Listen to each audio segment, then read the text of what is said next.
안녕하세요. 박민재입니다. 오늘은 부상을 당했을 때 어떻게 빨리 회복하는지, 그리고 부상 시에 운동을 이어가는 법, 그리고 심리적인 요소들에 대해서 간단히 얘기해 보고자 하는데요. 제가 좀 전에 인터넷 기사를 보다가 제가 좋아하는 스프린터 100m, 200m 역대 2위 기록 보유자인 요한 블레이크 기사를 보다가 제목이 나는 부상을 당했을 때도 여전히 운동했다. 저도 마찬가지거든요. 저는 뭐 탑 클래스 선수는 아니지만은 부상을 당했을 때도 항상 운동을 했어요. 그리고 제가 항상 듣던 말이 어떻게 그렇게 빨리 복귀하냐고. 예를 들어서 제가 햄스트링이 뭐 끊어지거나 다치잖아요. 그러면은 다음날 보통은 육상 선수들이나 운동 선수들은 무조건 쉬거든요. 저는 다음날도 가볍게 조깅하거나 가볍게 루마니안 데드리프트를 하거나 해갖고 엄청나게 빨리 복귀를 했어요. 그래서 그런 측면들에 대해서 말씀드려보고자 합니다. 첫 번째로 이것은 의학 조언이 아니고 심각한 문제가 있거나 무슨 안 좋으면은 그냥 우선은 병원 가서 전문 조언부터 받는 것이 우선입니다. 이것은 제 경험들 그리고 제 이론들이고 한번 말씀드려 보겠습니다. 첫 번째로 기사에 있던 내용이 제가 하던 거랑 다 똑같아요. 강도 운동량을 우선은 조절해라. 예를 들어서 요한 블레이크가 그 단거리 달리기 선수들은 햄스트링이 자주 다치고 막 끊어지고 하잖아요. 그러면은 햄스트링 컬은 뭐 불편한데, 근데 노르딕 컬 있잖아요. 그걸 하면은 조금 더 편하고 그리고 무게 없이 가볍게 하는 거는 괜찮다는 거야. 그런 식으로 운동을 이어가는 거예요. 이게 왜 중요하냐면은 우리가 부상 부위가 있잖아요. 그러면은 이거예요. 우리가 상처가 나면은 붓죠. 그리고 빨개지죠. 그리고 뭐 피가 나갔고 뭐 거기가 딱지가 생기고 하잖아요. 근데 그게 예를 들어서 겉에 이런 게 생기잖아요. 그럼 그게 오래 가지 않아요. 그 재생 기간이 자연 재생 기간. 그게 뭐냐면은 어디가 예를 들어 여러분 이런 적 있죠. 힘줄염이나 인대나 힘줄이 다치면은 1년이 지났는데 안 돼. 6개월이 지났는데 안 낫고. 근데 뭐 인대 강화 주사나 뭐 그런 거 맞으면 좀 좋아지고 이런 경우가 있죠. 인대 강화 주사 있잖아요. 프롤로 주사. 그 원리가 뭐냐면은 포도당 주사인데 아픈 부위에다 놓잖아요. 그러면은 염증을 일부러 발생시키는 거야. 그러면은 염증이 생겼으니까 몸에서 알아채고 거기에 재생인자를 보냅니다. 그러니까 다시 그러니까 우리가 어디가 다치면은 하루 이틀 뭐 3일 지나면은 자연 재생 시스템이 없어져요. 그럼 어떻게 돼? 조금 더 거기에 신호를 보내주거나 자극을 해주는 거죠. 그러니까 운동이 그 원리예요. 그러니까 얘가 다시 다치거나 무리하지 않는 선에서 혈액순환, 뭐 펌핑, 그 다음에 거기에 움직임을 해갖고 얘가 지금 재생이 필요하다 이런 신호를 보내주면은 몸이 더 빨리 회복을 합니다. 그게 인대 강화 주사 원리예요. 그래서 힘줄염 이런 게 가만히 두면 낫지 않는다. 마크 리피토가 예전에 이런 말 했어요. 힘줄염은 네가 낫게 만들어야지 두면은 안 난다. 그래서 그런 원리예요. 그래서 운동을 이어가는 거예요. 첫 번째로 엘리트 탑 선수니까 운동을 쉴 수 없을 뿐더러 그러니까 운동이 이런 게 있어요. 뭐 걱정을 주려고 하는 게 아닌데 운동을 쉬면은 근육이랑 힘이 빠지긴 빠져요. 뭐 하루 이틀은 상관없지만 막 2일, 3일, 4일 이렇게 빠지면은 분명히 어느 정도는 디트레이닝, 약간은 떨어집니다. 퍼포먼스라든지. 그래서 이어가야 되고 마이클 펠프스가 이런 말 했죠. 하루를 쉬면은 이틀을 복구해야 된다고. 탑 세계에서는 그런 일이 있어요. 그리고 탑 세계가 아니라더라도 취미로 하는데 정말 나는 뭐 목표가 크다 이런 사람들은 또 그게 중요할 수가 있어요. 그래서 어쨌든 첫 번째로 이어가기 플러스 재생인자 공급, 그 다음에 이런 게 또 있어요. 우리가 아픈 상태로 운동을 쉬거나 운동을 끝내버리면은 어때요? 걱정되죠. 그 운동을 컨디션을 좋게 끝내면은 그날 하루가 컨디션이 좋고 다음날도 뭐 괜찮은데 괜히 찝찝하고 그 심리적인 것도 굉장히 커요. 이 통증이라는 게 구조적, 이 신체적 문제만 있는 게 아니라 이 심리적인 것도 굉장히 커요. 뇌랑 연결돼 있어갖고 통증은 굉장히 큽니다. 플라시보, 노시보 굉장히 커요. 그래서 그게 통증이라는 게 지금 제가 기억이 나요. 통증 심리 사회 생물 모델이라고 통증이 그냥 어디 다쳐서 거기에 뭐 뼈 갖고 그런 구체적인 뼈, 인대 이런 문제만 있는 게 아니라 예를 들어서 내가 잠을 못 자. 기사에도 나왔어요. 잠을 잘 자고 잘 쉬고 영양을 잘 먹어야 된다고. 우리 잠 못 잔 날 아픈데 더 아프죠. 피곤하면은 아픈데 막 더 신경 쓰이고 짜증나죠. 거기서 통증이 더 생깁니다. 이게 생물 심리 사회 모델이에요. 통증이 복합적인 거예요. 주변 환경, 주변 사람들이 하는 말. 예를 들어서 나 MRI 찍었는데 안 좋게 나왔어. 그러니까 나는 평소에 괜찮아. 통증도 하나 없는데 의사가 MRI 했는데 허리 디스크입니다 하면은 허리가 더 아파집니다. 그거예요. 실제로 제가 많은 기사를 썼어요. 예를 들어서 공사판에서 어떤 사람이 점프를 뛰었어요. 점프를 뛰었는데 17cm 못이 부추에 박힌 거야. 근데 그 사람이 너무 아파 그 자리에서 못 움직였어. 응급실에 실려가갖고 병원에서 부추를 제거하니까 엄지랑 그 두 번째 발가락 사이에 관통한 거야. 그러니까 발에는 안 닿는데 발이 너무 아프고 막 못 움직일 줄 움직였는데 하고 그냥 걸어 나가는 거야. 반면에 어떤 사람은 영국의 그 목수인가 그 사람은 공사장에 점프 뛰었는데 입 안에 이 턱까지 목이 한 10cm인가? 입안 안에 박혔어. 근데 자기는 몰랐어. 그냥 뻐근하고 멍들어서 그냥 끝났지 하고 일주일 후에 치과에 갔는데 못이 박혀 있던 거야. 그 대못이 얼굴에 박혀 있었는데 뭐 그런 것도 있고 또 멀리 넘어왔는데 MRI 결과도 되게 많아요. 제가 기사에 링크에 걸어 놓을게요. MRI상 아무 문제가 없는데 아픈 사람이 있고 MRI상 엄청난 문제가 있는데 통증이 전혀 없는 사람도 있습니다. 그리고 파국화가 뭐냐면은 병원에 가거나 의사 선생님이 진단을 하잖아요. 그러면은 멘붕이 오는 거야. 당신 뭐뭐입니다.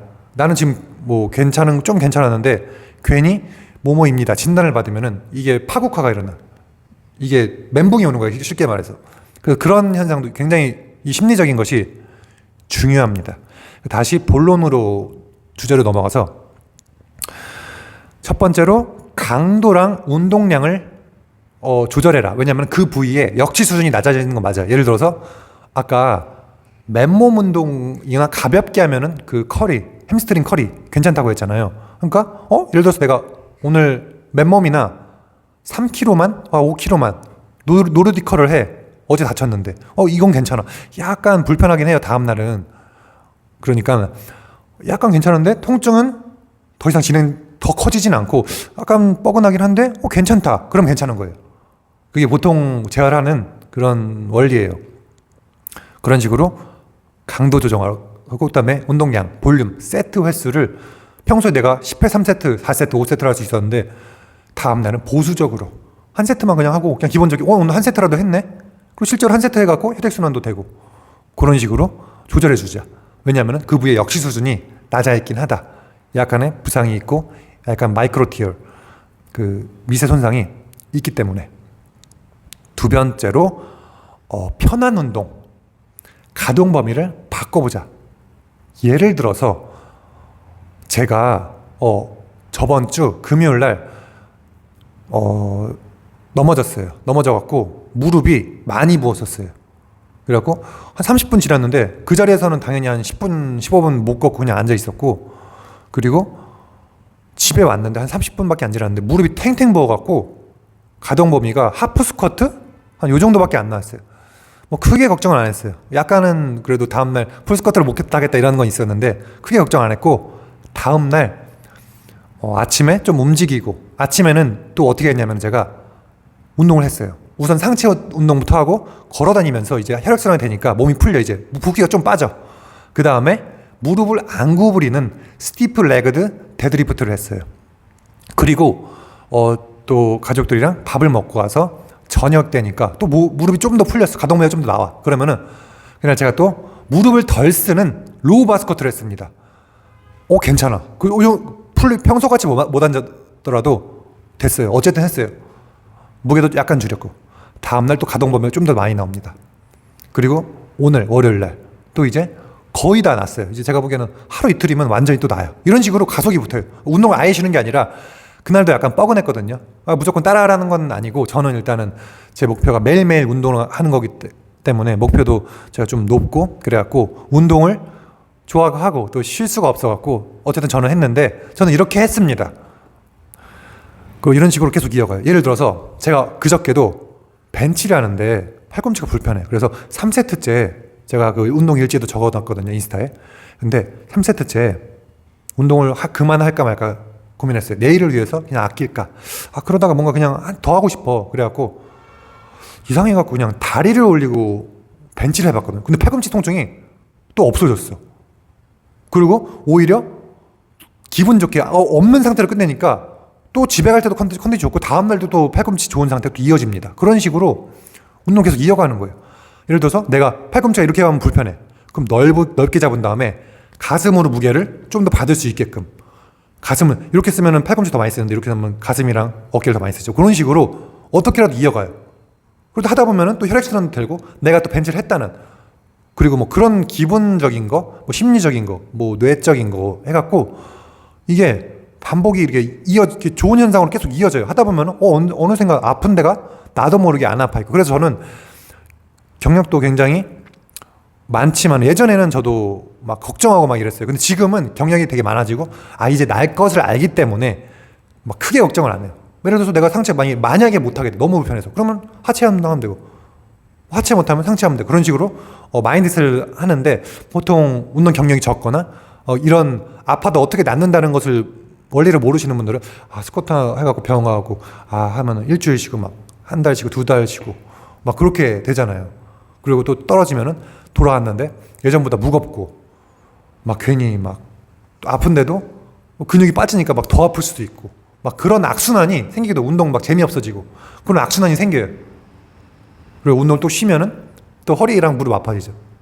어제도 제가 저희 마지막에 그 스쿼트 300 하던 형님, 그 형님이랑 통화를 했는데 운동을 쉬니까 무릎이 아파갖고 헬스장을 등록했다. 근데 그게 사실이거든. 저도 운동 쉴 때 무릎 허리가 아팠으니까. 그런 식으로 악순환이 반복돼요. 그래서 그리고 네 번째로 마지막으로 수면, 휴식, 영양이 엄청 중요하다 기사에 써 있는데 정말 저는 항상 말해요.